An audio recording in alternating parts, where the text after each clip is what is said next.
If you're just getting into DIY and you've been wondering what tools do I need to be able to start, then this video is for you. Hi, I'm Emma from DIY with Emma, and I get asked this question all the time on my social media. So today I thought I would do a video and give you my 5 top recommendations for tools to buy when you're just getting into DIY. Let's go. So let's start with the one that I feel that is the most important, a drill. There is so much you can do with the drill, and across the board I would recommend any tool that you can use for a multitude of different projects. It's going to be really value for money because you can use it in so many different ways. So drills, there's different types of drills that you can get. This here is a hammer drill. You might use something like this if you're wanting to drill a very deep or big hole in some masonry, so directly through the wall of your house, for example. It's going to be powerful enough to do that. Next we have an impact driver. This is very handy for driving screws into wood because every time it turns it gives a little kick behind it, which makes it easier. You don't have to put quite so much power into it because the drill is doing all of the work for you.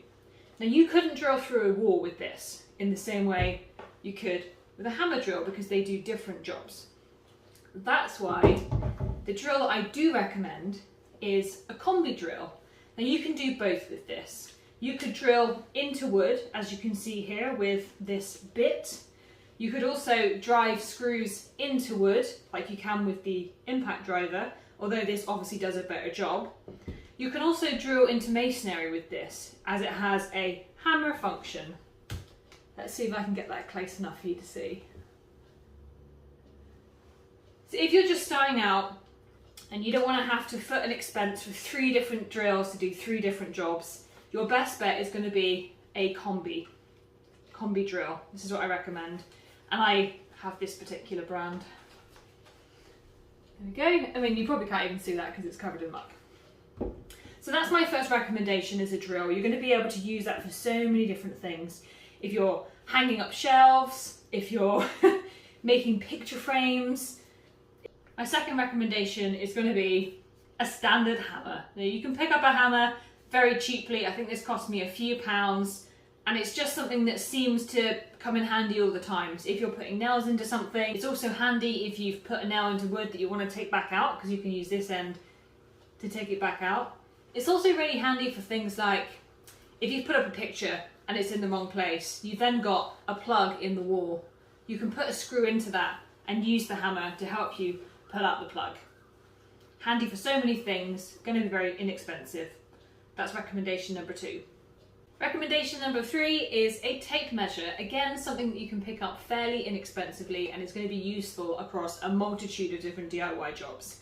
Now, I would use my tape measure for pretty much everything. So putting up these shelves, for example, measuring the distance between where the nails, where the screws need to be.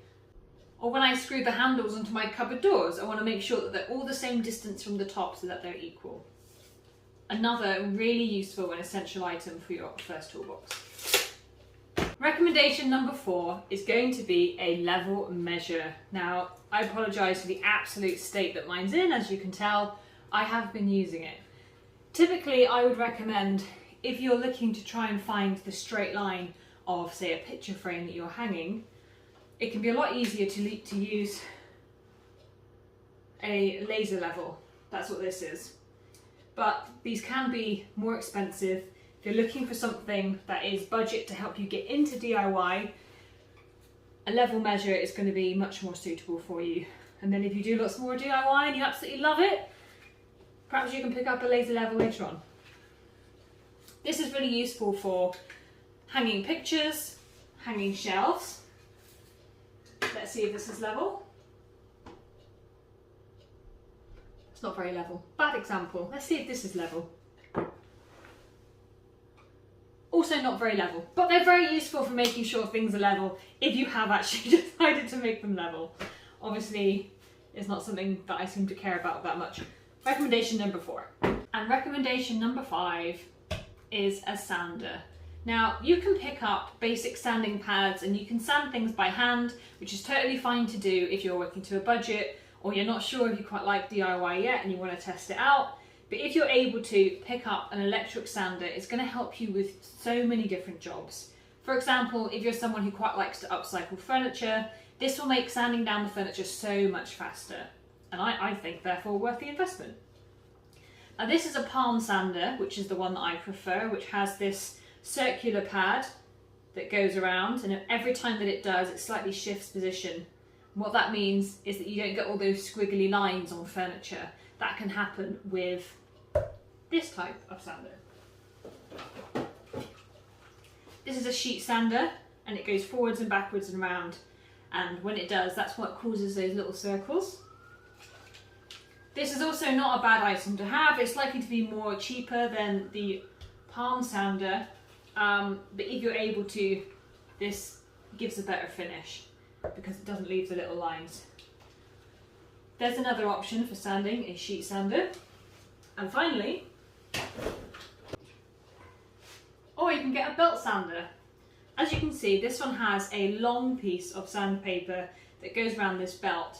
It's a little bit like an escalator. You know how the steps go up and they eventually go in down the back and then they come back up again? That's what this one does.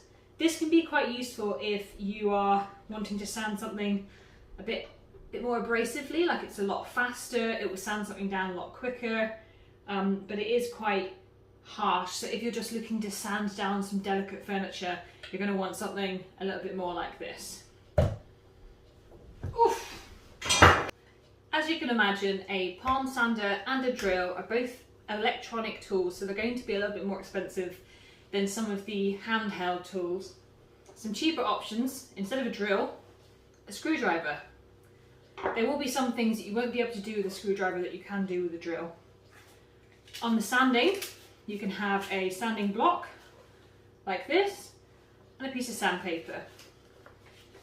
And that will do the same job, but that will take you a lot longer. That's why, for these two in particular, I think the investment of going for the electronics is worth it. So those are my recommendations of what 5 tools to get if you are new to DIY and you're just starting to pick it up. Don't forget to watch my next video that I will put here for you, and subscribe, like and share this with a friend. My second recommendation, and it turns and it